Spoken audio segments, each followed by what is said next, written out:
ជា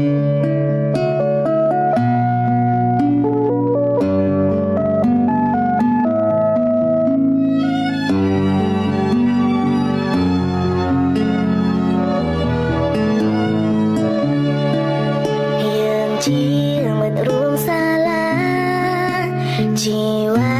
គឺជាសត្វអូនបងគេភ្នែកទាំងគូរបងនួនល្អកាជាចំណងឲ្យមានចំណងលួចស្នេហ៍លើស្រីមិនយូរយើងក៏ស្គាល់គ្នាចាប់ផ្ដើមស្និទ្ធស្នាលនឹងរូបស្រី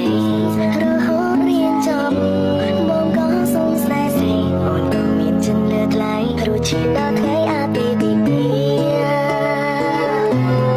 នៅលើដងវិថីដែលកាត់ទៅដល់កើតបងនឹងជីវ៉ា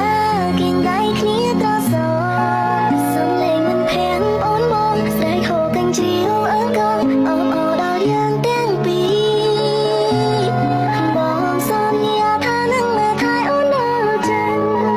មិនប្រែក្រឡាំបេះដូងជូនជីវ៉ាមួយជីវិតក្បែរពុំងារពួកយើងនឹងស្រឡាញ់គ្នារៀងរហូត